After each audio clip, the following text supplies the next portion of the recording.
핫식스의 총선 특집, 이번에는 SNS 민심을 빅데이터 돌려서 알아봤습니다. 전문가시죠. 한국인사이트 연구소 김덕진 부소장 나왔습니다. 안녕하세요. 네, 안녕하세요. 한국인사이트 연구소.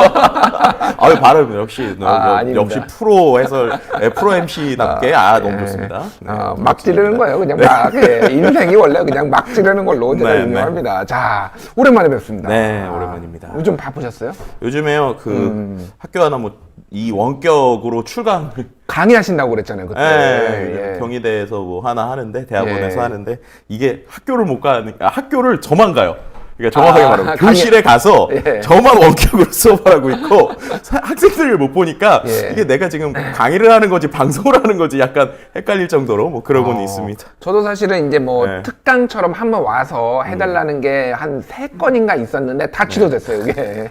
강의 시장은 뭐 말하기 싫을 정도로 뭐 눈물을 흘리고 있긴 합니다. 그러게요. 자, 오늘 SNS 민심을 빅데이터로 알아보셨다라고 했는데 일단 어떻게 조사를 하셨는지 좀 저 굉장히 궁금해요. 이게 일단은 두 가지 측면인데요. 하나는 이제 오늘 지금 투표라는 키워드로 사람들이 SNS에서 얼마나 작성을 하고 있고 어떤 생각을 하고 있는지를 지난 총선 2016년하고 좀 비교를 좀 해봤어요. 2016년. 그리고 또 두 번째로는 이제 최근 일주일이죠. 4월 8일부터 14일까지 정당 중에서 이제 가장 그래도 핫하다고 할 수 있는 더불어민주당, 미래통합당 그리고 비례 3당, 그러니까 더불어시민당, 미래한국당, 열린민주당에 대해서 사람들이 생각하는 인식들 그리고 연관 키워드 이런 것들 전체적으로 분석을 해봤습니다.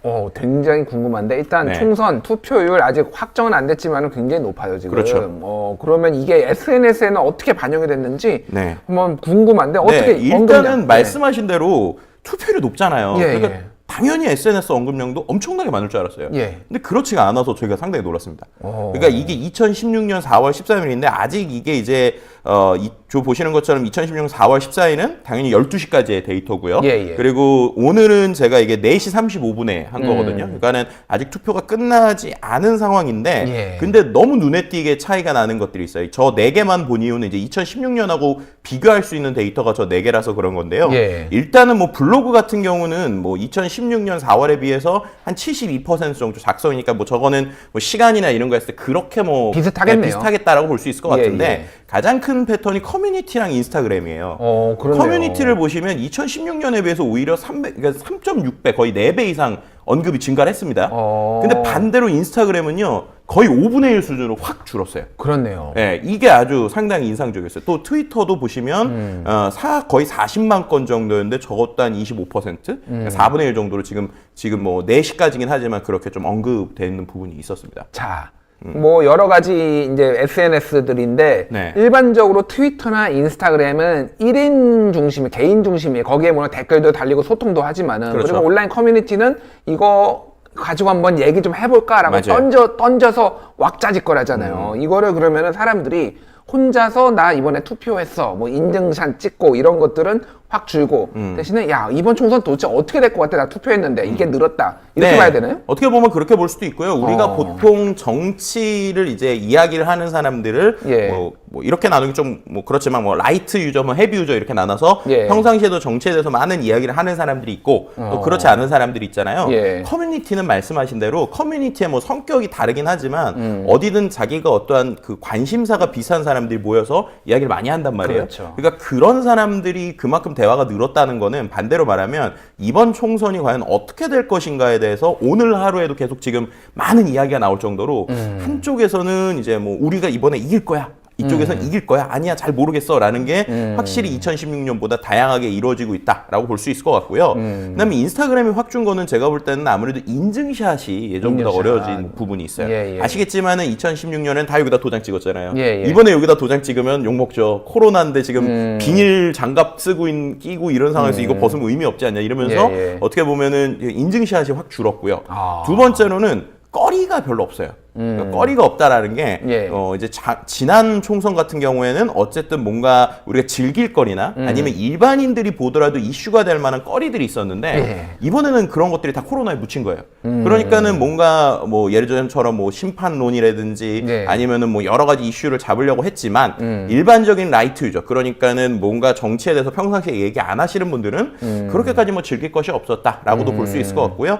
또 한 가지는 이제 우리가 보통 예전과 다르게 SNS에 뭔가 올리는 것들에 대해서 계속 가이드라인이 생기잖아요. 그러다 보니까는 본인의 SNS에 자기 어떤 정치적인 성향이나 정치적인 내용들을 예전보다 좀 덜 쓰게 된 것 같다. 뭐 이런 것들도 같이 해석해 볼 수 있는 부분이 있을 것 같습니다. 와, 그냥 뭐 자판기네요. 막 줄줄줄 나오네요. 딱 요거 하나 가지고 데이터 하나 가지고. 제가 지금 이걸로 논문을 썼지 않았습니까? 소셜 갖고 유튜브 필터 버블로 논문을 썼기 때문에. 그러게요. 그리고 지금 강의하는 것도 이런 거기 때문에 학생들 보고 계시죠? 네, 언제나 원격으로 보고 계시지만 어쨌든 네, 그렇습니다. 자, 감성 분석도 한번 해보셨다고. 네, 감성 분석에서요 좀 놀란 게 있어요. 투표와 관련돼 가지고 긍부정 오늘 거거든요. 한 50대 49인데 부정어로 제일 많이 나온 게요 귀찮답니다. 귀찮다. 네. 근데 투표율이 높아요. 그러니까요. 이게 재밌어요. 뭐냐면 투표하기 귀찮은데라고 얘기하는 그럼 그 사람들이 과연 누구일까? 이거에서 이제 또 한 가지를 고민을 하게 되는 거예요. 그러니까는 보통 SNS에 이제 우리가 보통 얘기를 하는 것처럼 SNS에 보통 뭐 20, 30대가 많이 쓴다라고 그냥 일반적으로 얘기를 하는데 그렇게 쳤을 때 그들이 귀찮아한다는 것은 과연 어떤 의미일까? 뭐 이렇게도 좀 여러 가지 해석해 볼 수 있는 부분이 있고요. 또 뭐 예를 들어서 관련된 뭐 여러 가지 글이 있지만 뭐 글 같은 경우에 뭐 이제 투표 귀찮다 뭐 아니면은 뭐 이제 맘카페 가보니까 투표 안 한다는 신랑들 많더라 귀찮아서 뭐 아니면은 투표에도 바뀌는 거 없어서 귀찮다 뭐 이런 사람들이 있다라는 키워드들이 있었어요. 근데 이거와 같이 나오는 게 반대로 귀찮아도 투표해야 되는 이유 이래가지고 관련 기사나 내용들이 나왔는데 뭐 예를 들면 이런 거예요. 신천지도 투표하고 N번방도 투표하고 일베도 투표한다. 그러니까 우리도 투표해야 된다. 그렇구나. 이런 식의 내용들이 있었고 이제 또 한 가지 아주 재미있는 뉴스가 하나 있었는데요. 뉴스가 뭐냐면 D-1 때 나온 뉴스입니다. 그러니까 전두환, 노태우, 이명박 투표 맞춰. 박근혜만 투표 못했다. 이 이제 기사를 보고 이분들도 투표하는데 우리 해야 된다. 그러게요. 투표 귀찮은 사람들을 위한 뉴스 이래가지고 이게 또 링크가 많이 나오는 것들 뭐 주목받았다라고도 볼 수 있는 부분이 있었습니다. 그렇군요. 뭐 어쨌든 투표 귀찮기는 하지만 이 정서는 귀찮기는 하지만 투표나 해야 돼라는 게 많이 많았다는 거네요. 네, 결국은. 분명히 그래도 이번에 확실히 투표에 대한 의지 같은 것들은 오프라인에서 많이 나오는 것 같은데요. 그래서 한 가지 아까도 계속 말씀드리는 게 이런 게 예전처럼 뭔가 온라인에서 투표 독려를 막 하지 않았는데도 투표율이 높았다. 그래서 저는 개인적으로 과연 이번 투표율이 이제 나중에 나오겠지만 인구 대비 혹은 연령 대비 지역 대비가 과연 어떻게 나올 것인가를 또 SNS와의 뭐 연관관계 이런 거 나중에 좀 연구해 볼 만도 할 것 같다는 생각이 듭니다. 맞아요. 지금 연령 투표율이 아직 안 나와서 이거를 누가 유리하다 불리하다 사실은 지금 말하기가 굉장히 힘듭니다. 그렇죠. 알겠습니다. 자, 이제 우리가 또 투표도 투표인데 우리 정당들 어떻게 지금 사람들이 인식을 하고 표현을 했는지 이거 굉장히 궁금해요. 5개 지금 정당 말씀하셨어요? 그렇죠. 이 5개 정당, 그러니까 더불어민주당, 미래통합당, 더불어시민당, 미래한국당, 열린민주당 이 5개에 대한 이제 언급량부터 분석을 해봤는데요. 이게 분석을 하다 보니까 어쩔 수 없이 2개, 3개로 쪼개야 되더라고요. 왜냐하면 언급량 자체가 규모가 다릅니다. 규모가? 그러니까 더불어민주당하고 그 미래통합당의 언급량하고 뭐 더불어시민 나머지 3개의 그 비례정당하고 거의 10배 차이 정도라고 보시면 될 것 같아요. 그런데 이 두 당 그리고 재밌는 게 3개의 비례정당 간의 언급량 수치는 거의 비슷합니다.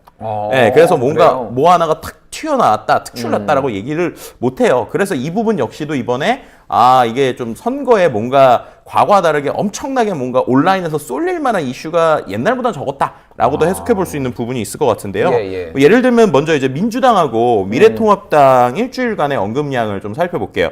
저기 보시면 K가 이제 1000입니다. 그러니까는 더불어민주당이 한 13만 1000여 건 정도, 미래통합당이 14만 4천여 건 정도예요.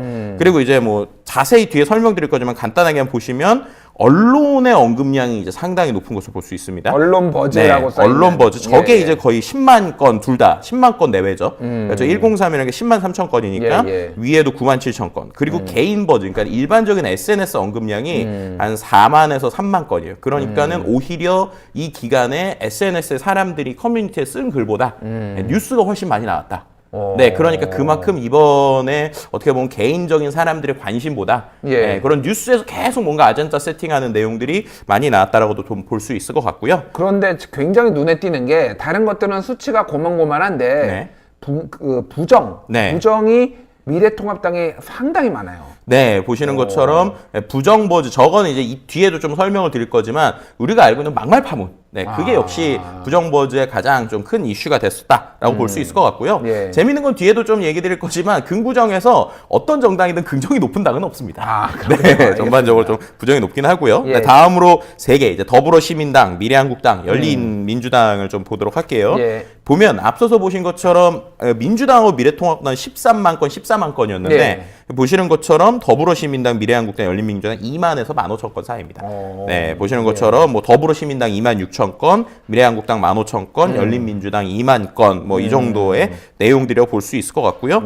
역시도 언론과 관련된 이슈가 있는데 재밌는 거는 이제 개인 버즈와 이 언론 버즈를 비교를 해보시면 확실히 더불어시민당은 그 언론에서 많이 언급이 됐어요. 그렇네요. 그리고 열린민주당은 상대적으로 덜 됐는데 SNS상에서는 이 세 당 중에서는 열린민주당이 가장 많이 언급이 됐다. 그렇군요. 라는 것도 한 가지 흥미로운 포인트로 볼 수 있는 부분인 것 같습니다. 강력한 지지자들, 강한 신념을 가진 지지자들이 열린민주당에 많다라고 해석을 할 수도 있겠네요. SNS 활동을 열심히 하는 분들. 그렇죠. 뭐 그렇게 볼 수도 있을 것 같고요. 그 다음에 이제 언급량 1일 현황 뭐 이 부분은 좀 넘어가도 될 것 같고, 그 다음에 있는 이제 긍부정 비율을 같이 보시면은 재밌을 것 같아요.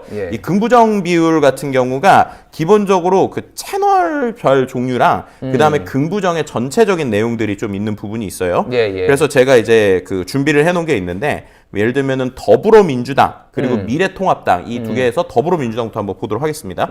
더불어민주당에서 일단은 저 13만 1,667건에 대해서 먼저 채널 현황이에요. 저게 보시면 저 주황색 부분이 뉴스입니다. 뉴스의 언급량이고 재밌는 거는 역시 뭐 다른 데도 공통적으로 나오는 건데요. 11일, 12일이 이렇게 쑥 들어가 있는 걸 보실 수 있어요. 그러게요. 저 때 왜 그럴까요?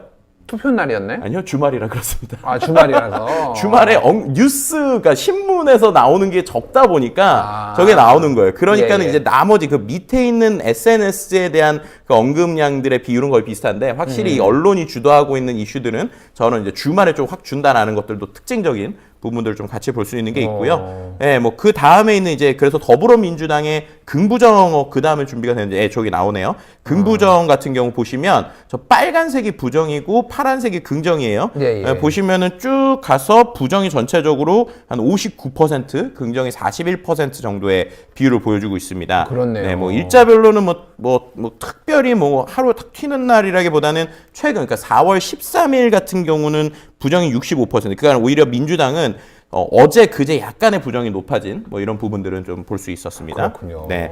이어서 이제 미래통합당을 보도록 하겠습니다. 미래통합당 같은 경우도 보시는 것처럼 당연히 이제 SNS보단 뉴스의 언급량이 상당히 많은 포인트들을 보여주고요. 더불어민주당과 좀 한 가지 비교해 볼 만한 거는 둘 다 이제 뉴스의 언급이 많은데 커뮤니티에서 미래통합당이 약간 더 오히려 언급이 많았다. 뭐 이런 것들도 한 가지 흥미로운 부분으로 저는 봤었고요. 긍부정 같은 경우에 더불어민주당이 한 4대6 정도였는데 미래통합당은 한 7대3 혹은 26대 74%로 부정이 이제 상당히 높은 부분이 부정이 더 많다라는 거죠. 네, 그러니까는 민주당이 한 4대6 정도로 긍정 4에 부정 6 정도로 나왔는데 미래통합당은 뭐 반올림 하더라도 긍정 2.5에 부정 7.5 혹은 긍정 3에 부정 7 정도 이 정도의 부정 비율이 나왔고요. 저건 이제 뉴스 모든 걸 포함해서 나온 거라고 보시면 될 것 같습니다. 그렇군요. 네, 다음으로 이제 더불어시민당 그리고 미래한국당, 열린민주당 볼 때 더불어시민당은요 보시는 것처럼 2만 6천여 건인데 앞서 있는 이제 그 더불어민주당이나 그 미래통합당에 비해서는 뉴스의 비율이 좀 낮긴 해요. 뉴스의 비율이 한 65% 정도이고요. 트위터나 SNS를 가지고 좀 많이 홍보하고 재밌는 건 커뮤니티의 비율도 10% 이상. 그러니까 SNS에서 상당히 좀 이야기를 많이 하고 있다라는 거고요. 긍부정 비율도 거의 그 민주당하고 비슷합니다. 37% 대 63%니까 거의 4대6 수준이라고 볼 수 있을 것 같고요. 다음으로 미래한국당을 보도록 하겠습니다. 미래한국당은 일주일 동안 언급량 일단 15,407건으로 모든 당, 5당 중에서 제일 언급량은 적었고요. 예. 여기도 비율 같은 경우 보시면은 거의 뭐 비슷한 부분인 것 같아요. 뉴스가 한 60%, 68%대 정도고 커뮤니티 11%뭐 이런 부분들 볼 수 있고요. 긍부정 같은 경우는 거의 이제 이것도 보시는 것처럼 미래통합당하고 비슷하게 긍정 30에 부정 70% 정도 이렇게 부정의 좀 비율이 높은 것을 볼 수 있습니다. 그러니까 한마디로 얘기하면은 지금 보수 정당에 대한 부정 비율이 네. SNS의 부정 비율이 상당히 더 높았다 지금 네. 그렇게 보여지네요. 그렇죠. 지금. 이건 이제 뉴스 포함인 건데요. 뒤에는 예. SNS만 따로 보여드릴 건데 SNS는 부정이 더 높습니다. 아, 더 높아요. 네, 그러니까 뭐 이런 부분들을 좀 볼 수 있을 것 같고요. 그렇군요. 예. 열린민주당도 뭐 간단히 보시면 열린민주당 말씀드린 것처럼 뉴스의 비율이 상당히 흥미로운 게 45%밖에 되지 않아요. 그러니까 나머지는 한 60-70% 정도로 뉴스의 비율이 높은데 열린민주당은 네, 가지고 있는 언급량 중에서 뉴스의 비율이 한 45% 정도, 그리고 그 외에 나머지가 오히려 저 파란색이 트위터 부분이거든요. 예, 예. 트위터에서 확실히 여러 가지 언급이 되는 부분들, 이런 부분들이나 또 뭐 커뮤니티에서의 언급량도 거의 트위터 비슷하게 17%니까 다른 데가 한 10%, 9% 수준이거든요. 그러니까 상당히 말씀하시는 팬층이 좀 두껍고 기본적으로 정치에 대해서 많은 얘기를 하시는 분들이 또 수는 적지만 열린민주당에서 좀 얘기를 많이 했다. 라는 부분. 그 트위터 활동하시는 분들이 특히 정치에 관심 있는 분들이 굉장히 네. 적극적이신 걸로 많이 알려져 그렇죠. 있는데요. 네. 그러니까 지금 굉장히 그 열성 지지자가 많다라고 분명히 해석이 되네요. 저거는. 네. 그리고 근데 이제 또 한 가지 재밌는 게 긍부정 비율인데요. 예. 긍부정에서는 오히려 앞서서 보신 모든 당 중에서 긍정이 제일 낮습니다. 27%, 부정이 73%인데 그렇네요. 저건 이제 정봉주 후보의 약간 막말 이 이슈가 상당히 좀 컸었던 것 같아요. 그렇네요. 그 네. 마지막에 보면은 파란색이 거의 없고, 그렇죠. 이틀 전에 보면은 네, 거의 맞습니다. 빨간색으로 꽉 차였는데. 네, 저 때가 거의 88%의 부정이에요. 88% 정봉주 최고위원에 대한 비난이 엄청 많았군요. 그러니까. 뭐 이런 부분들 때문에 있고 확실히 팬심 중심이다라는 것들도 저기서 같이 볼 수 있는 뭐 이런 부분들도 볼 수 있는 것 같습니다. 그렇군요. 네, 알겠습니다. 자, 감성어를 네. 정당별로 봤다는데 이게 무슨, 그러니까 아까 전에 말하셨던 네. 긍정, 부정, 그리고 어떤 용어들이 나왔느냐 그런 그렇죠. 거죠. 그러니까. 그리고 이거 같은 경우는 이제 뉴스를 빼고 아예 SNS만 좀 봤어요. SNS의 감성어 네. 정당별. 네. 그렇죠. 한번 보죠. 궁금합니다. 네, 일단은 처음에 이제 민주당부터 보도록 하겠습니다. 더불어민주당 같은 경우에는 거의 이제 뉴스를 뺐을 때나 넣었을 때나 비슷해요. 일단 긍부정 비율은 한 42대 57% 정도로 나오는데요. 더불어민주당 같은 경우는 전반적으로 보면 이제 키워드에서 긍정 키워드가 지지하다, 두 번째가 압승. 그러니까 우리가 압승할 수 있다. 뭐 이런 얘기들, 뭐 좋다, 특별, 행복, 뭐 이런 것들이 나오고요. 막말, 비판, 의혹, 위반 이런 키워드들이 나옵니다. 이 막말은 이제 모든 정당에서 거의 공통적으로 나오는 이 부정에 제일 많은 키워드라고 보면 될 것 같아요. 그러게요. 그만큼 반대로 말하면 이번에 뭔가 이슈될 게 별로 없었어요. 그러니까는 뭔가 후보의 말을 가지고 이제 이야기를 좀 많이 했다라고도 볼 수 있을 것 같은데요. 어떻게 보면 민주당에서의 그 막말과 관련된 키워드는 김남국 후보의 팟캐스트 논란, 이 부분이 좀 이야기가 됐었던 부분들이 있었고요. 그 외에 뭐 확인되지 않은 몇 개의 SNS상의 의견들도 좀 있긴 했어요. 그래서 이런 거는 나중에 좀 필요한 부분, 이게 체크를 해야 되는 부분이 필요하다라도 볼 수 있고요. 어쨌든 뭔가 더불어민주당과 관련돼서는 사람들이 뭐 두 가지 정도의 감정을 느끼는 것 같아요. 정말 좋아서 찍는 사람도 있지만 싫어도 미워도 후보가 마음에 안 들어도 뭐 대통령을 위해서 찍었으면 좋겠다. 뭐 이런 식의 이제 SNS의 의견들을 같이 볼 수 있는 부분이 있었습니다. 그렇군요. 네. 미래통합당을 한번 보죠. 그러면. 네, 미래통합당은 말씀드린 것처럼 SNS만 보면 긍정이 20%, 부정이 80%. 네, 20대 80으로 거의 뭐 명확하게 나뉘고요. 역시 부정의 가장 큰 핵심은 막말입니다. 막말. 네, 뭐 우리가 다 알고 있는. 압도적이네요. 막말이 그냥. 다른 거는 완전 다 진짜 압도해버렸네요. 네, 그렇죠. 언급이 거의 2054건이니까 앞서서 보신 그 더불어민주당은 막말하고 비판이 한 200여 건 정도였거든요. 근데 이거는 막말이 2054건, 비하가 640건. 그러니까는 이 막말 논란이 얼마나 SNS상에서 이슈가 됐는지 이런 것들을 볼 수 있었고, 또 그럼에도 불구하고 이제 마지막엔 결국엔 후보 자격을 회복을 했잖아요. 차명진 후보. 그렇죠. 네, 이 부분 때문에도 이제 끝까지 이슈가 됐었다. 그래서 뭐 막말 릴레이다. 뭐 이런 이제 표현들까지 볼 수 있는 부분이 이게 있었습니다. 실제 투표에 어떤 영향을 미쳤는지 저희가 그것까지는 알 수 없지만 그렇죠. 지금 분위기로 봤을 때는 굉장히 안 좋은 그 사람들한테 영향을 끼쳤으리라는 거를 추정을 할 수는 있네요. 그렇죠. 이 막말이. 네, 근데 이제 이게 이제 좀 흥미로운 부분인데요. 제가 예전에도 총선과 대선 분석할 때도 그랬는데 이 대선하고 총선의 SNS의 온도는 확실히 다른 것 같아요. 그러니까 대선에서는 어디서 나오는 이슈가 직접 투표율에 영향을 미치는데 총선 같은 경우에는 그 이제 지역구에만 영향을 미칠 때들이 상당히 많았거든요. 과연 이게 또 어떻게 될지도 지켜볼 만한 포인트가 될 것 같습니다. 그렇군요. 네, 뭐 이어서 이제 더불어시민당을 좀 볼게요. 더불어시민당 같은 경우에는 긍정과 부정이 한 반반 정도인데 긍정이 약간 낮은 한 45대 54 정도이고요.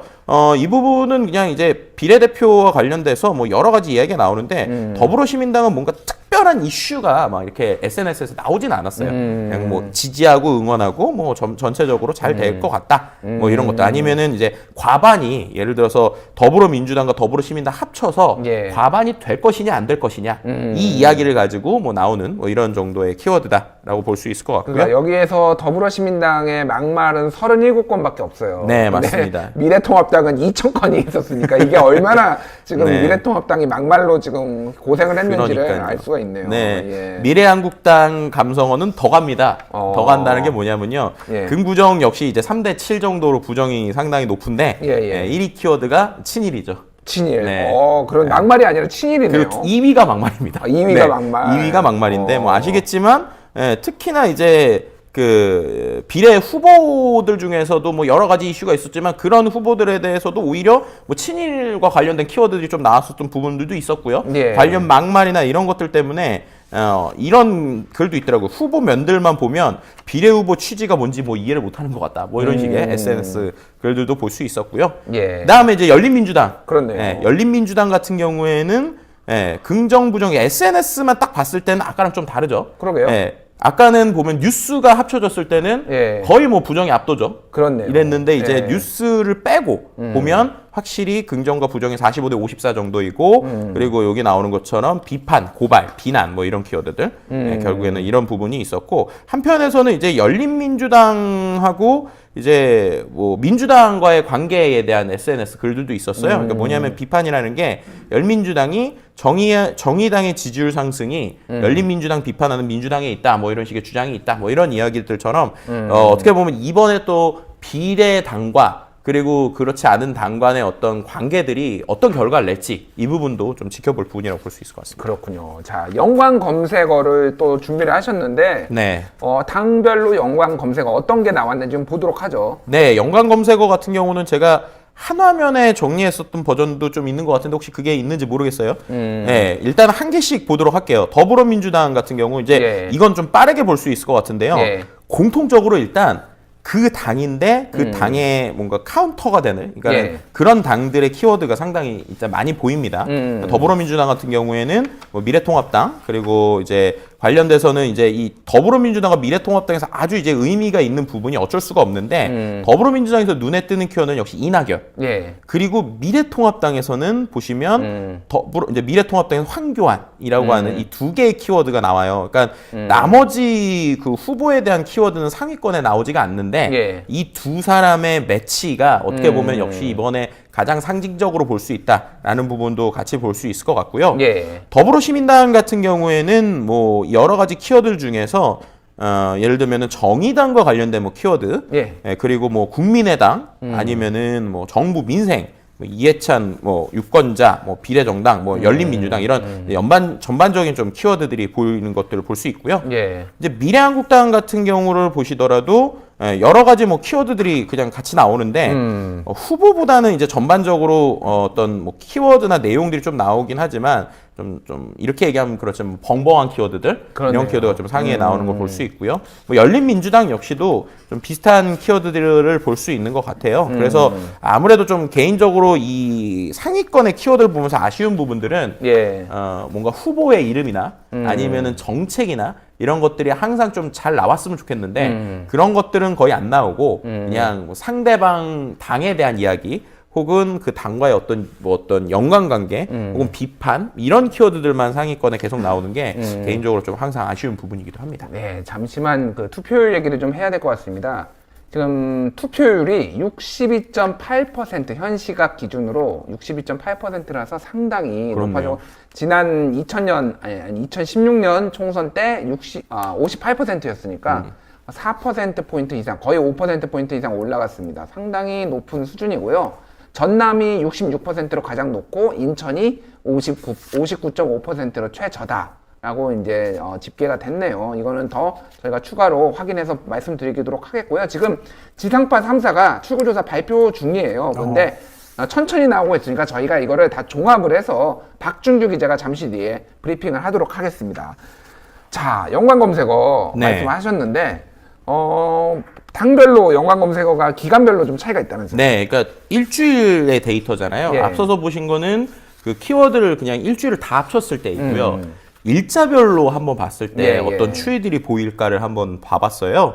처음에 일단 더불어민주당부터 매일매일 볼게요. 저게 글자가 너무 작긴 한데 제가 포인트만 몇 개를 말씀드리면 이 카운터파트라고 할 수 있는 이 미래통합당에 관련돼서 원래 초반에는 되게 키워드의 상위권이 많이 나왔어요. 그렇네요. 근데 뒤쪽으로 갈수록 오히려 이 미래통합당에 대한 얘기보다 약간 이 32쪽 뒤쪽에 있어 그런데 열린민주당과 관련된 이슈가 상당히 많이 나왔다는 거예요. 그러니까 그렇군요. 이게 과연 어떤 이번에 영향을 미칠지가 지금 상당히 고민이 되더라고요. 그러니까 처음엔 오히려 더불어민주당의 상대 혹은 더불어민주당과 이제 대결하는 구도가 미래통합당이었는데 SNS상에서 자꾸 이 열린민주당과 더불어민주당 간의 뭔가 힘싸움 아니면 말 이런 것들이 주고받아지니까 오히려 뒤쪽으로 더불어민주당에서는 이제 최근 이제 그 선거 직전에는 이런 미래통합당에 대한 얘기보다 열린민주당에 대한 얘기가 좀 나왔다라는 것들이 과연 선거에 어떻게 영향을 미칠지 이게 이제 더불어민주당과 관련돼서는 볼 수 있는 한 가지 흥미있는 키워드일 것 같고요. 미래통합당과 관련된 키워드에서 이제 제가 체크해 놓은 게 바로 이제 세월호입니다. 그러네요. 네. 세월호라는 키워드가 보시는 것처럼 선거 이틀 전이죠. 이틀 전에는 전체 키워드 4위까지 올라옵니다. 그렇네요. 그만큼 확실히 이번 이 막말 파문이 전체적으로 미래통합당의 이미지에 있어서 상당히 큰 영향을 미치고 있다라는 것들을 좀 같이 볼 수 있는 부분이 있을 것 같고요. 뭐 그 외에도 나오는 키워드들 같은 경우가 거의 이런 키워드에서 좀 막말과 관련된 이슈들이 좀 몇 개가 더 있는 부분이 있었습니다. 그렇군요. 그리고 이제 더불어시민당 키워드에서는 한 가지 좀 재밌는 부분이 있었는데 거의 유일무이하게 그 약간 그 비례대표의 전문성과 관련된 키워드가 하나 나왔어요. 지식재산권이라는 키워드가 여기 나왔어요. 저게 뭐냐면 더불어시민당의 비례 이제 10번 후보가 뭔가 이런 그 지식재산권과 관련된 어떤 얘기를 했다고 그래요. 왜냐면 이분이 이제 뭐 한국애니메이션 산업협회 회장이라는데 그래서 이거가 이제 소위 뭐 방탄소년단이나 컨텐츠를 좋아하는 케이팝을 좋아하는 친구들한테 뭐 이런 지식재산권이 해외에 누출되지 않게 뭐 이런 얘기들 때문에 거의 유일하게 이런 그 정책과 관련된 얘기로 나왔었고요. 그리고 그 다음으로 있었던 미래한국당. 미래한국당에서는 제가 표시해 놓은 게 아들이라는 키워드인데 저게 뭐냐면 이제 비례 후보 중에 몇 비례 후보가 엄마 찬스를 썼다. 뭐 그래서 이제 뭐 학부 때부터 뭐 엄마랑 논문을 썼고 뭐 여러 가지 이유들 때문에 결국에는 뭐 약간의 엄마 찬스를 썼다. 뭐 이런 이슈들 때문에 좀 문제가 됐었던 부분이 있고요. 역시 이제 열린민주당 같은 경우에는 제가 체크해 놓은 거는 이제 최강욱 후보인데 그 외에도 상위권에 인물이 가장 많이 나왔습니다. 인물이요? 이름들이, 사람 이름이. 그러니까 뭐 기존의 다른 당들은 뭐 선거와 관련된 그냥 보통 명사들이 많이 나왔다고 치면 확실히 이 열린민주당은 인물들과 관련된 이야기들이 많이 나왔고 특히나 뭐 논란이 되더라도 인물 중심의 논란 뭐 이런 얘기들까지 당마다의 특징들을 전반적으로 볼 수 있는 부분이 있었던 것 같습니다. 그렇군요. 끊임없이 인물을 강조했어요. 우리 이런 사람들 나왔으니까 우리 사람 보고 뽑아주십시오. 열린민주당이 그렇게 전략을 썼는데 이게 어떻게 될지 한번 지켜보도록 하고요.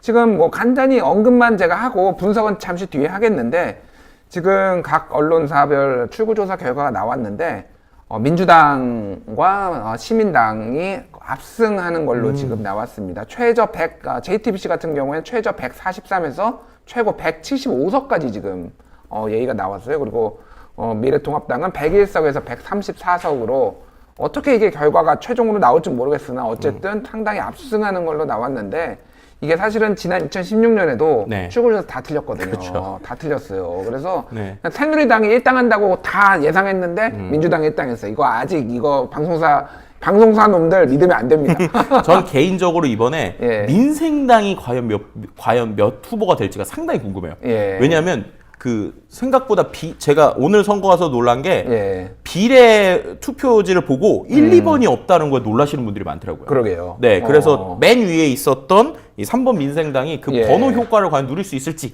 이것도 저는 개인적으로 좀 지켜볼 포인트가 될 것 같습니다. 그렇군요. 알겠습니다. 고생하셨습니다. 네, 감사합니다. 예, 종종 뵙도록 할게요. 제일 무서운 말이네요. 종종 예. 뵙겠습니다가. 네. 알겠습니다. 지금까지 김덕진 부소장이었습니다. 감사합니다. 네, 감사합니다.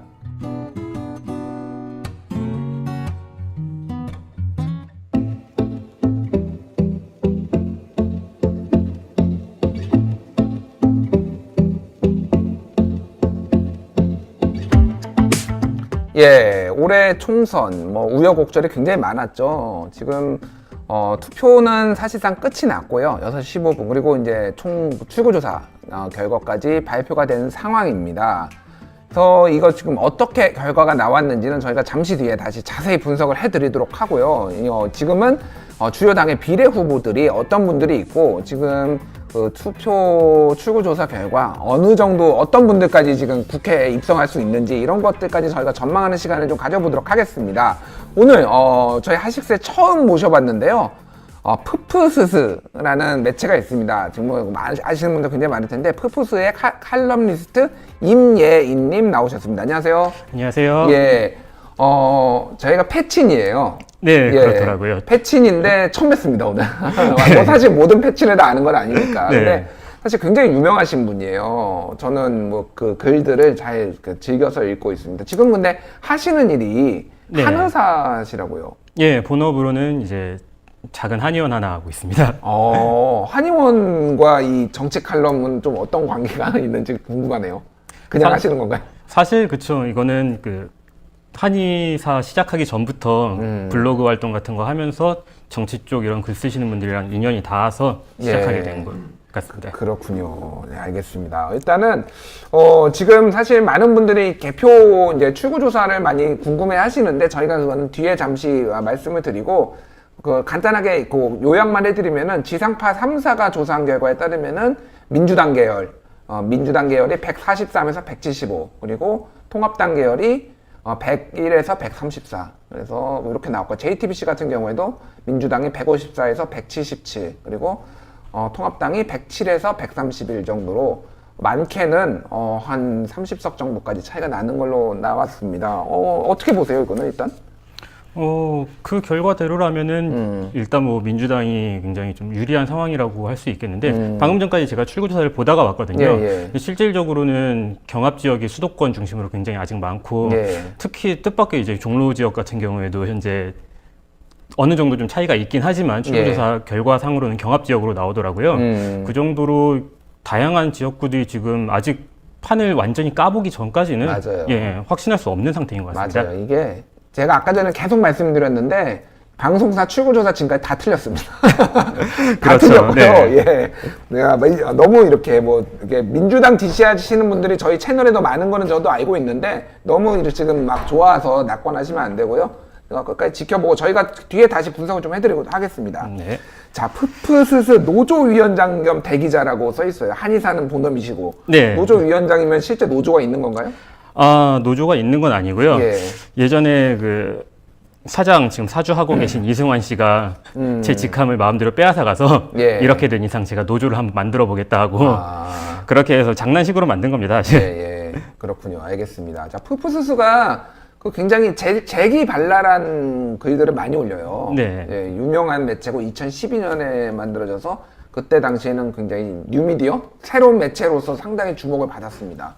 여기에는 그러면은 뭐 직원으로서 참여하시는 건 아닌 거죠? 예, 저는 직원으로 참여하고 있는 건 아니고요. 맨 처음에 이제 그 이승환 씨가 푸푸스를 만들 때 일종의 창립 멤버 같은 걸로 참여를 해서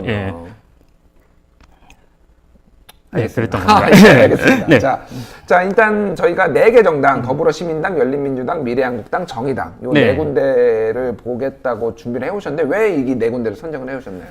일단 뭐 그 4군데가 이제 선거 기간 동안에 유권자들이 가장 많이 집중해서 관심을 갖고 주목을 하고 이랬던 정당이기도 하고 현재 뭐 출구조사 결과에서도 비슷하게 나오지만은 실제로 비례대표 당선자를 낼 가능성이 가장 높은 정당이기도 하기 때문에 그 네 가지 정당을 일단 집중적으로 좀 다루게 됐습니다. 그렇습니다. 알겠습니다. 일단 더불어시민당부터 한번 살펴보도록 하죠. 1번부터 10번까지 후보자들이 쭉 있는데 저도 처음 뵙는 분도 있고 잘 아는 분도 있고 그래요. 네. 설명을 좀 해주시죠. 더불어시민당 같은 경우에는 이제 1번에서 4번까지는 그 시민사회에서 후보들이 나왔고, 그 다음에 5번, 6번 같은 경우에는 기본소득당, 시대전환이라고 하는 소수정당에서 이제 후보들이 나왔고요.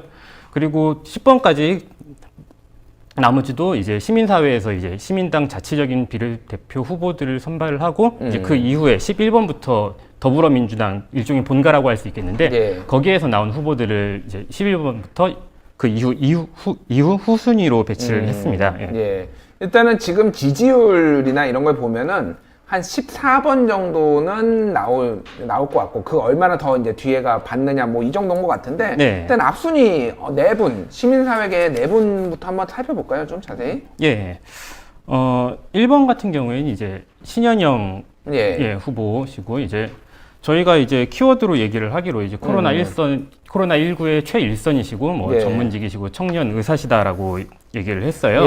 코로나19 사태에 맞서서 일선에서 활약했던 의사시고요.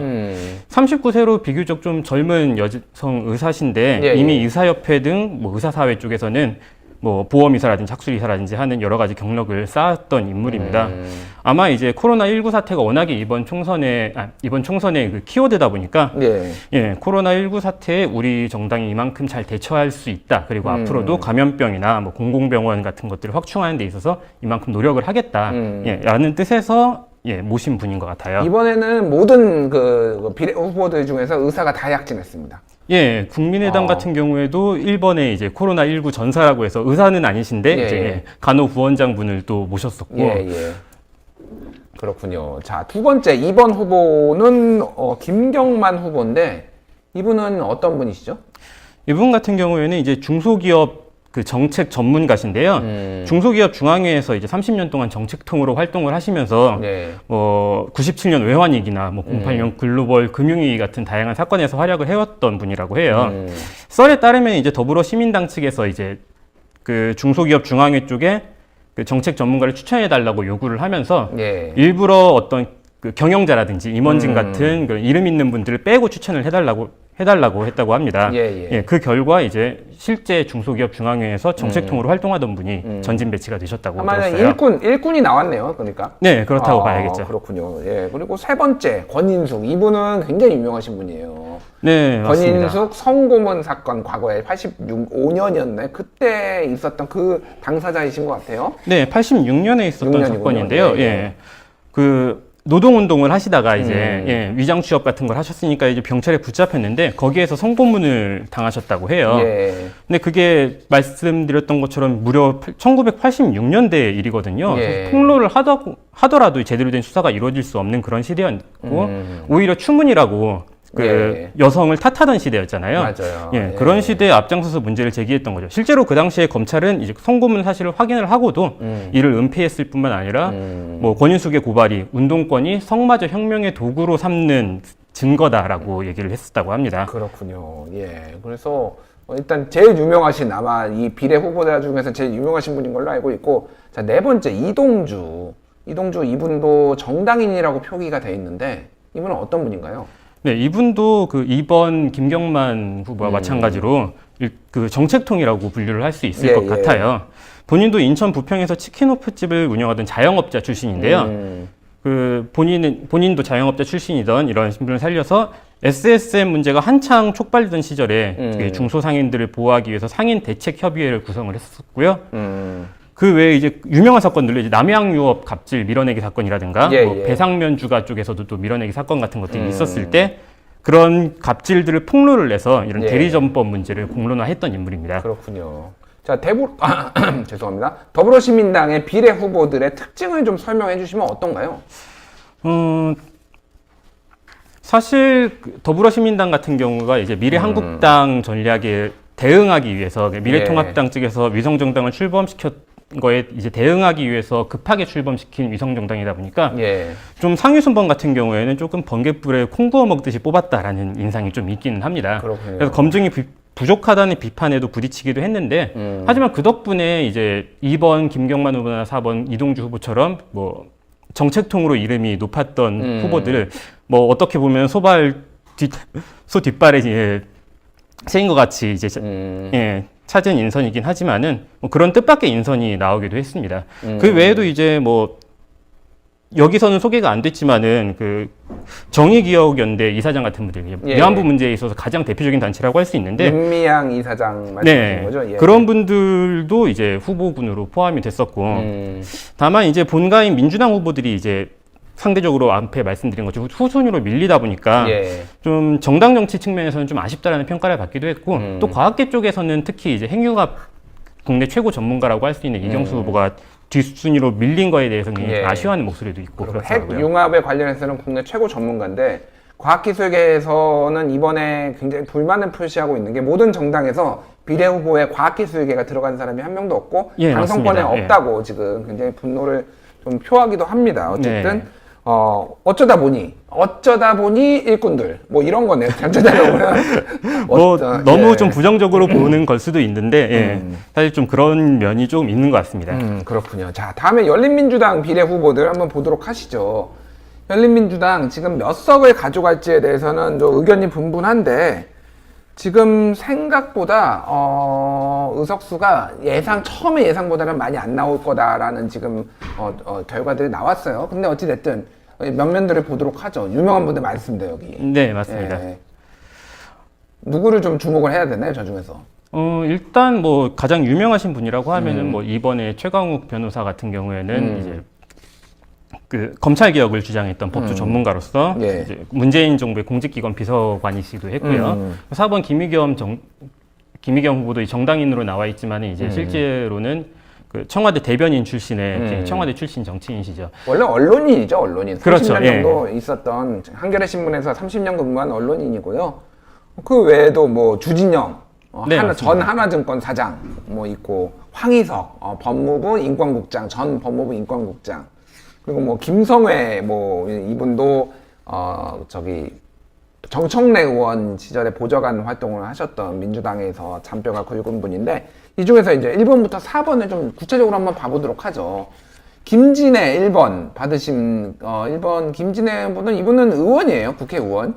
네, 그 18대 의원이셨었고요. 그 당시에 이제 트위터 등을 통해서 적극적으로 활동을 하면서 그 당시 정부의 4대강 사업 같은 거에 대해서 반대 목소리를 이제 많이 내왔던 분입니다. 실제로 팔로워가 36만이나 되시거든요. 트위터리안 여러분한테는 아마 파워 트위터리안으로 좀 더 익숙할 테고요. 또 방송인으로도 이분이 유명하세요. 맞아요. 김어준의 뉴스공장 4부 뭐 도시 이야기를 진행하셨었고 또 알쓸신잡 시즌 3에서 이제 알쓸신잡 최초로 이제 유일한 여성 멤버로 참여를 하시기도 했습니다. 본인도 워낙에 도시 전문가시기 때문에 이런 식으로 방송 활동을 하실 수 있었던 것 같아요. 맞아요. 그리고 그 전에 열린 토론, KBS 열린 토론, 지금 정준희 교수가 하고 있는 그 열린 토론은 김진애 전 의원이 진행을 하기도 했었죠. 그래서 워낙 유명한 분이라서 1번에 들어갔고요. 2번 최강욱 변호사, 이분도 뭐 만만치 않은 분이죠. 네, 맞습니다. 그 앞에 말씀드린 것처럼 이제 문재인 정부의 기강 비서관이셨고 이제 법조 전문가로서 뭐 경찰개혁위원회에서 수사개혁 분과위원으로 활동하기도 했던 사람인데요. 사실 이 후보 같은 경우에는 좀 다른 이유로 이름이 좀 유명해진 게 있죠. 조국 자녀 입시 논란과 관련해서 인턴 활동서를 허위로 발급해줬다는 의혹 때문에 최근에 이제 검찰에 기소되기도 했는데요. 실제로 뭐 최강욱 후보 같은 경우에는 아직 이제 이런 검찰의 기소가 날치기 기소다라고 반발하고 있는 상황이고 앞으로 법적 공방이 더 이어질 걸로 보입니다. 그래서 지금 윤석열 검찰총장을 공수처 1호, 수사대상 1호로 올리겠다. 이런 것들을 사실상 공약으로 지금 내세워서 강력하게 검찰개혁 드라이브를 걸고 있습니다. 그래서 저분하고 그 최강욱 변호사하고 황희석 법무부 전 인권국장이 굉장히 검찰개혁에 기치를 세우고 있고요. 3번은 어떻게 보세요? 강민정 이분은 다른 분들에 비해서는 약간 그 유명하신 분은 아니에요. 예, 아무래도 열린민주당이 1번 김진애 후보 정도를 제외를 하면은 여성 후보들이 비교적 이름값이 약한 느낌이기는 합니다. 하지만 이분 같은 경우에도 교육 문제, 특히 이제 혁신학교 문제 전문가시고요. 25년간 중학교 평교사로 일하셨던 현업인이기도 하세요. 그 조희연 서울교육감 당선인 인수위원회 전문위원을 2014년에 역임하셨던 걸 시작으로 해서 혁신학교 문제에 있어서 굉장히 다양한 보직을 거치면서 매진을 해오셨고요. 현재도 이제 교육시민단체에서 활동을 하고 계신 분입니다. 그렇군요. 알겠습니다. 자, 그럼 네 번째 후보를 보도록 하죠. 김의겸. 이분은 뭐 워낙 유명해진 한때 부동산 투기 의혹으로 청와대 대변인도 물러나고 그러면서 사실상 컷오프가 되고 그러는데 다시 여기에서 열린민주당에서 부활의 꿈을 꾸고 계신 분인데 이래저래 이런 것 때문에 사실 열린민주당에 살짝 논란이 있긴 했어요. 네, 맞습니다. 예. 원래 그 문재인 정부 청와대 대변인으로 오셨을 때도 언론인이 청와대로 직행을 하는 거에 대해서 논란이 있었던 분이에요. 근데 그거는 이제 비교도 안 될 정도의 큰 논란이 대변인 되시고 나서 1년 후에 터졌죠. 이제 부동산 투기 논란 때문에 이제 대변인직에서 하차를 하셨습니다. 문재인 정부가 당시 투기와의 전쟁을 선포하고 있던 상황이라 그 기조에 찬물을 끼얹었다는 비판을 받았죠. 그리고 나서 전북 군산에서 이제 후보로 출마를 하시겠다고 하다가 비판이 워낙에 거세니까 그걸 접으셨었는데 열린민주당이 이제 출범을 하면서 비례대표 4번으로 다시 출마를 하시게 됐습니다. 그렇군요. 지금 그 방송사 출구조사 결과에 따르면은 열린민주당 입장에서는 약간 망연자실할 정도인데 한석에서 3석이 나왔어요. 지금 예상이 최대 3석이라는 건데 이거는 열린민주당 지지자가 민주당 지지자분들에서 열린민주당을 지지했던 분들이 상당수가 더불어시민당으로 막판에 옮겨간 것 아니냐 이렇게 해석이 될 수도 있을 것 같아요. 네, 맞습니다. 처음에는 이제 사이다 같은 주장으로 이제 코어 지지층의 지지를 얻기는 했는데 선거운동 기간 동안에 계속 이제 본가라고 할 수 있는 더불어민주당에서 선긋기를 계속 했었고 그리고 사실 막판에 정봉주 전 의원의 이제 막말 파문이 굉장히 큰 문제를 일으켰을 것 같아요. 그 당시에 본가라고 할 수 있는 더불어민주당을 겨냥을 해서 저를 음해하고 시정잡배 개쓰레기 취급을 하고도 날 볼 수 있을 거 아니야. 내가 누군지 모르냐. 이런 식으로 더불어민주당과 갈등이 있고 또 그 갈등이 선거 이후에도 계속 이어질 수 있다라는 인상을 줘버렸기 때문에 실제로 더불어민주당 그 지지층의 선택이 아무래도 더불어시민당으로 좀 쏠린 거 아닌가 하는 생각이 듭니다. 그렇군요. 알겠습니다. 이분들을 관통하는 키워드가 있다라면은 열린민주당 후보들 어떻게 좀 풋풋에서는 규정을 할 수가 있을까요? 하나의 키워드라고 하면은 본인들께서 이미 규정을 하신 게 있잖아요. 사이다라고. 사이다. 본가인 더불어민주당 같은 경우에는 여당이다 보니까 지지층이 아니신 분들까지도 다양한 목소리를 좀 포괄해야 하는 의무 같은 것들이 있잖아요. 그러다 보니까 그게 코어 지지층 입장에서 좀 어중간하게 느껴지실 수도 있는데 그런 어중간함을 뚫고 열린민주당이 일종의 전진기지로서 좀 선명한 목소리를 낼 수 있는 그런 역할을 할 수 있지 않을까 기대가 됐었습니다. 그렇군요. 알겠습니다. 자, 열린민주당 받고 그 다음에 미래한국당 비례 후보들을 보도록 하죠. 미래한국당 같은 경우에는 최대 20석까지 얘기가 나오다가 그 다음에는 조금 줄어들어서 14석에서 17석 정도 얘기가 나왔어요. 그래서 면면들을 보면은 아는 분도 있고 모르는 분도 역시나 있습니다. 하나씩 좀 설명을 해주시죠. 일단 이 중에서 좀 앞에 네 분만 좀 집중적으로 먼저 보도록 하죠. 윤주경 후보. 이분은 논란이 많았어요. 네. 윤주경 후보 같은 경우에는 다들 이제 워낙에 이름을 많이 들어보셨겠지만 10대 독립기념관 관장이시고 윤봉길의 손자로 굉장히 유명하신 분이죠. 손여죠, 정확하게는. 손자에 이제 남녀 다 포괄해서. 사실 안보 그리고 민족주의를 내세워서 1번으로 삼은 케이스신데 사실은 2012년부터 박근혜 캠프 주변에서 활동을 하셨기 때문에 정치와의 인연이 없던 분은 아니시라고 봐요. 재미있는 게 이분이 이제 한선교 대표 그리고 공병호 공관위원장 때 비례대표 명단이 한 번 나왔다가 이제 미래통합당 측 이제 황교안 대표나 이런 분들 경로를 사서 비례 명단이 한번 완전히 뒤집어 엎어졌었잖아요. 한마디로 한성교의 난이 있었고 그 한성교의 난에 황교안 대표가 진압을 하면서 윤주경 후보가 저 뒤에 있다가 1번으로 딱 올라왔어요. 맞습니다. 21번이었다가 1번이 됐으니까 사실상 당선될 수 없는 순번에서 이제 당선 확실권까지 올라가신 셈이죠. 그렇군요. 어쨌든 우리는 민족주의 세력이다라는 거를 좀 전면에 앞세우기 위해서 민족을 생각하는 정당이다라고 주장을 하기 위해서 내세운 분인 것 같고요. 어쨌든 뭐 얼마나 효과가 있는지는 봐야 될 것 같고 두 번째는 윤창현 교수. 윤창현 교수 같은 경우에는 상당히 유명한 분으로 저는 알고 있거든요, 이분을. 네네, 금융 전문가시기도 하고, 뭐, 한국금융연구원 등에서 원장을 역임하셨던 분이고요. 뭐, 정치활동에 있어서도 꽤 오래 하셨던 편인데, 이제, 이명박 캠프에서도 자문단을 맡으셨었고, 자유한국당에서 혁신위원도 하셨었고요. MB노믹스를 지지했던 대표적인 경제학자로 알려져 있습니다. 사실 더 잘 알려진 키워드가 있다면 이제 뉴라이트라고 할 수 있는데, 뉴라이트 재단 상임이사셨고, 그 당시에도 이제 참여정부를 굉장히 비판하는 입장에 서 계셨던 분입니다. 맞습니다. 뉴라이트의 어떤 선두주자로 상당히 알려져 있던 분인데, 이분이 무난하게 아무래도 경제통을 안 치기 위해서 이렇게 했던 것 같고요. 자, 그 다음에 한무경 후보 같은 경우에는 저는 사실은 잘 몰랐어요. 이분은 누군지. 유명하신 분이었는가요?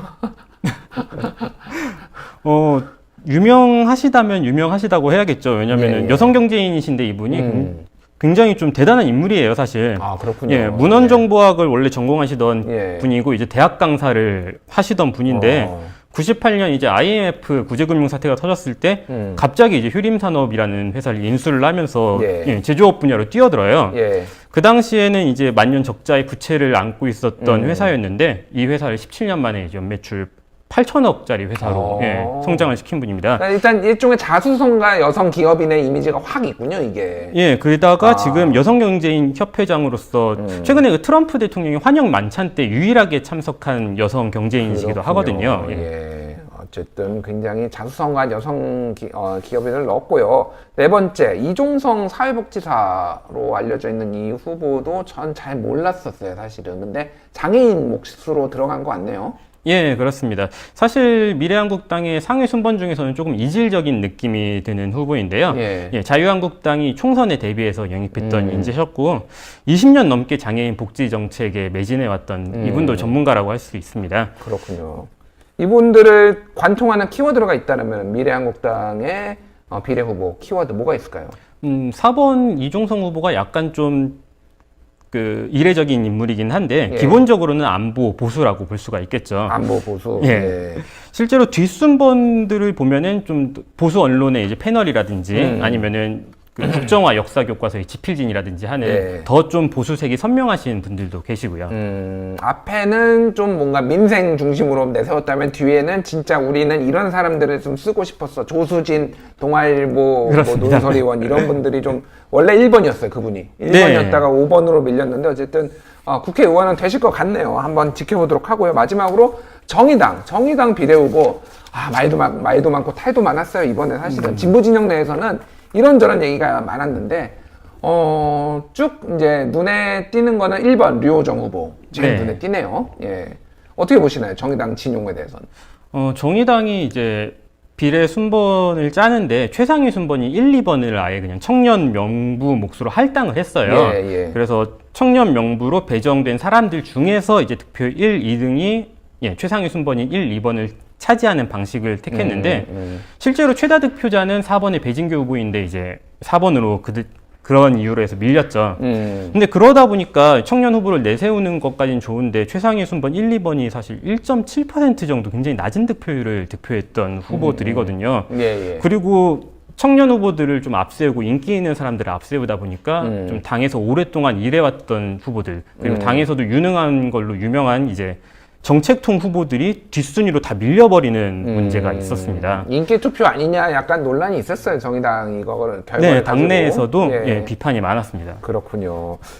일단 네 분을 좀 유심히 봐야 되는데 이게 다른 정당하고 다른 게 이게 여성을 무조건 절반 이상 공천해야 되니까 1번은 여성, 2번은 남성, 그러니까 퐁당퐁당으로 다른 정당들은 굉장히 많이 했는데 여기는 1, 2번이 다 여성이에요.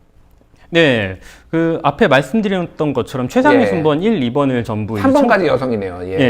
최상위 순번 1, 2번이 이제 청년 명부 몫으로 할당을 했기 때문에 실제로 청년 명부 중에서 상위 득표자 두 분이 다 여성이셨어요. 그래서 1, 2번을 전부 여성 후보들이 여성 후보들에게 이제 주게 되었죠.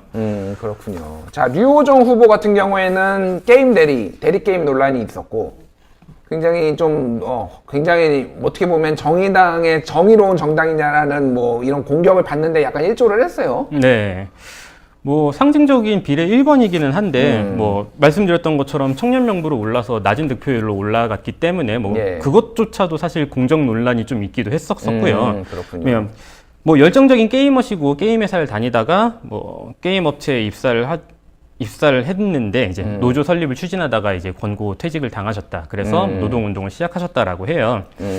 근데 이런 식으로 이제 그 청년 노동 현실 같은 것들을 반영하기 위해서 1번으로 내세웠는데 말씀하신 것처럼 이제 롤대리 논란이 터져버렸죠. 2014년 당시에 이제 그 게임 동아리로 활동하고 계셨던 시기인데 네. 남자친구가 이제 류호정 후보의 계정을 빌려서 다이아 등급까지 굉장히 높은 등급이거든요. 다이아 등급. 예, 해보신 분들 아시겠지만은 굉장히 높은 등급인데 거기까지 대리 플레이를 했다는 게 알려지면서 공정 이미지에 큰 상처를 받았죠. 그렇죠. 두 번째는 장혜영 후보는 영화 감독이에요. 다큐멘터리 영화 감독으로 알려져 있는데 장혜영 후보에 대해서는 평가가 굉장히 또 우호적인 분들도 굉장히 많더라고요.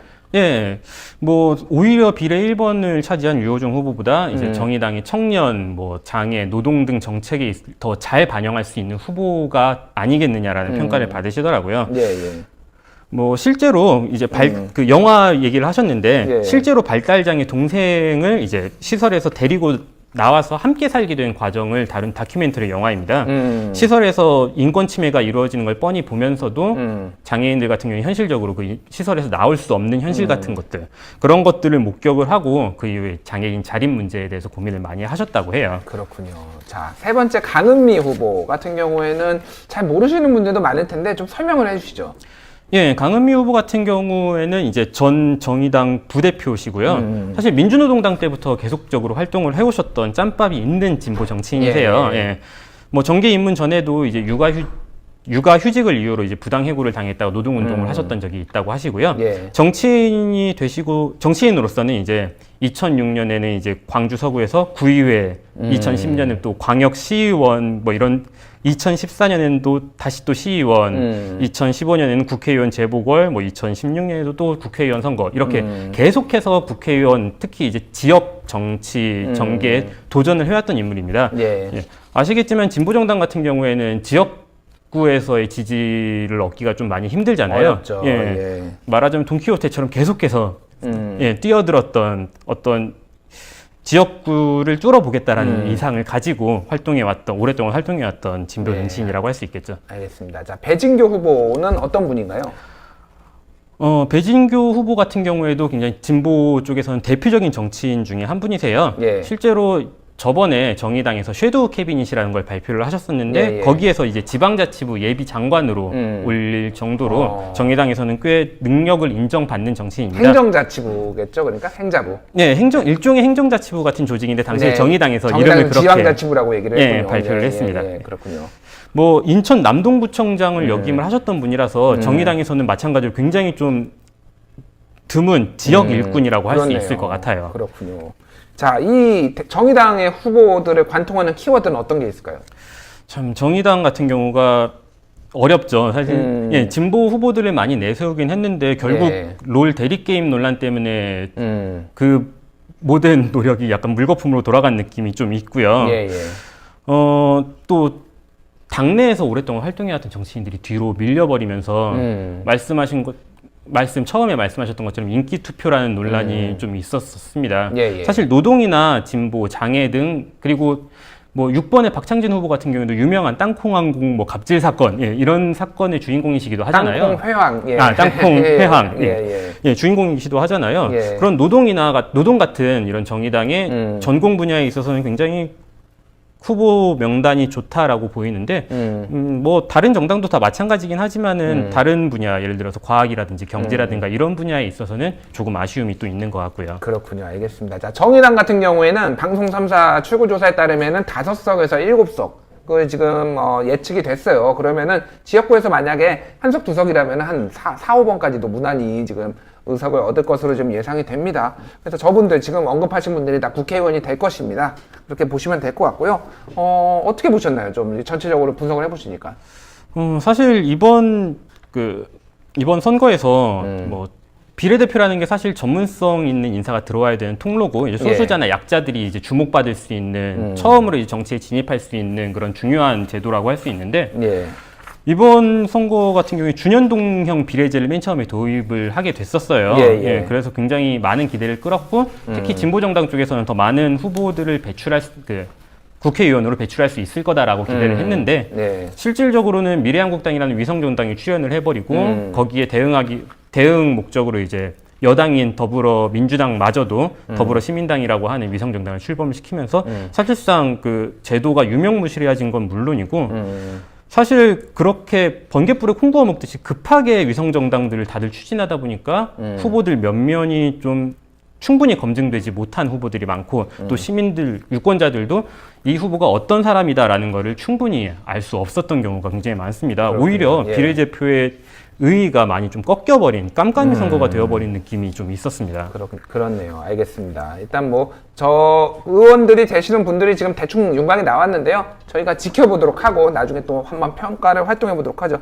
댓글에 조정석님, 조정석 씨 배우 닮았다고 올라왔는데 인정하시나요? 여기서 인정했다가는 주변인들의 어떤 욕을 얻어먹을지 모르겠어서 노코멘트 하겠습니다. 인정하는 걸로 알겠고요. 다음에 또 기회가 되면 한 번 더 모시도록 하겠습니다. 네, 감사합니다. 지금까지 풀푸스스 노조위원장 국민의힘 한의사였습니다. 감사합니다. 감사합니다.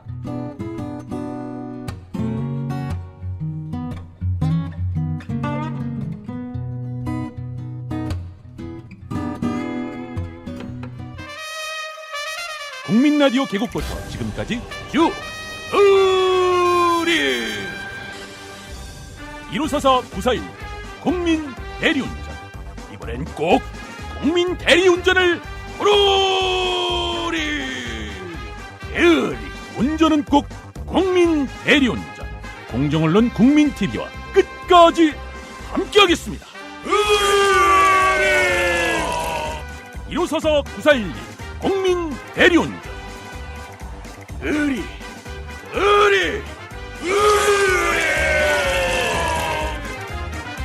1544 941 국민 대리운전.